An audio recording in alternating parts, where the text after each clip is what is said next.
शास्त्रों में बताया गया है कि रावण एक ऐसा शख्स था जिसने न केवल भगवान राम से दुश्मनी ली थी, बल्कि मरते मरते स्त्रियों के बारे में 3 बातें ऐसे भी कही थी जिनके बारे में जानने के बाद आप ये सोचने पर मजबूर हो जाएंगे कि रावण ने ये बातें क्यों कही थी। अब पूरी दुनिया रावण को एक बुरे इंसान के रूप में याद करती है। इसी वजह से दशहरे के दिन पूरे देश में रावण का पुतला भी जलाया जाता है। लेकिन एक बात ये भी सच है कि रावण भगवान राम से भी ज्यादा ज्ञानी था, लेकिन उसने माता सीता का हरण करके खुद अपनी मौत को बुलावा दिया था। भले ही रावण ने सीता का हरण किया था, लेकिन इसमें कोई शक नहीं कि रावण की सहज शक्ति की वजह से ही सीता जी की मर्यादा बची रही। माता सीता का हरण करने के बाद भी रावण ने कभी उनके साथ दुर्व्यवहार नहीं किया था। यहाँ हमारा मकसद रावण को अच्छा बताना नहीं है, बल्कि ये कहना चाहते हैं कि इंसान की एक गलती ही उसकी पूरी जिंदगी तबाह कर सकती है, और यही कुछ रावण के साथ हुआ। फिलहाल हम आपको उन बातों के बारे में बताने जा रहे हैं जो रावण ने मरते मरते स्त्रियों के बारे में कही थी। आइए जानते हैं कौन सी ये 3 बातें जो रावण ने कही थी। पहली बात, सबसे पहली बात जो रावण ने कही थी, स्त्रियां झूठी होती हैं। स्त्रियां अक्सर झूठ बोलती हैं क्योंकि वो कोमल हृदय वाली होती हैं, जो कि अक्सर अपनों की बातें छुपाने के लिए झूठ बोल देती हैं और बुराई का कारण बनती हैं। रावण के अनुसार पत्नियों में जो दूसरा अवगुण देखने को मिलता है वो है उनकी निरंतर झूठ बोलने की आदत। ऐसा नहीं है कि वे पल पल झूठ बोलती हैं, लेकिन वो बातों को छिपाने के लिए अक्सर झूठ का सहारा ले लेती है। ये सत्य है। पूर्ण रामायण काल में मंदोदरी ने भी रावण से कई झूठ बोले। कई बार उसने रावण से बातें छिपाई। इतना ही नहीं, युद्ध के दौरान मंदोदरी ने दुश्मन का साथ भी दिया।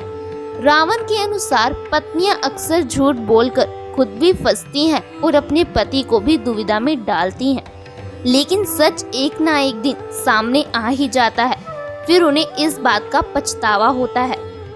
दूसरी बात, रावण ने दूसरी बात ये कही थी कि एक स्त्री के पेट में कोई बात नहीं पचती है। जी हाँ, अगर किसी औरत को कोई गुप्त बात पता चल जाए तो वो फौरन उस बात को आग की तरह फैला देती हैं। इसके साथ ही रावण ने ये भी कहा था कि स्त्रियां किसी न किसी की चुगलियां जरूर करती हैं, फिर भले ही वो कोई भी व्यक्ति क्यों ना हो। तीसरी बात, अंत में रावण ने ये कहा था कि स्त्रियां बहुत ही स्वार्थी स्वभाव की होती है, यानी कि वे काफी मतलबी होती हैं। महिलाएं स्वार्थी और जिद्दी होती हैं और अपनी जिद को पूरा करने के लिए वो कहानियां गढ़ने और मायावी खेल भी खेल जाती हैं। रावण ने पत्नियों के जिस चौथे अवगुण की बात की थी वो है उनके माया रचने का अवगुण। उसके अनुसार ये स्त्रियों की एक कला है।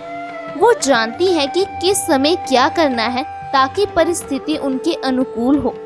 रावण के अनुसार स्त्रियां अपने खुद के स्वार्थ को पूरा करने के लिए कई प्रकार की माया रचती है।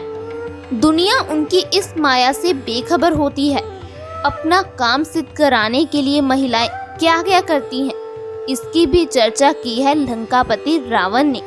रावण की राय में अपनी बात मनवाने के लिए स्त्रियां रूठती हैं, रुष्ट होने का नाटक करती हैं, कई बार प्रलोभन देती हैं और साथ ही जब जरूरत पड़े तो कार्य सिद्ध करवाने के लिए सामने वाले व्यक्ति को हर तरह से मनाती भी हैं, लेकिन अंत में अपना काम करवा लेती हैं।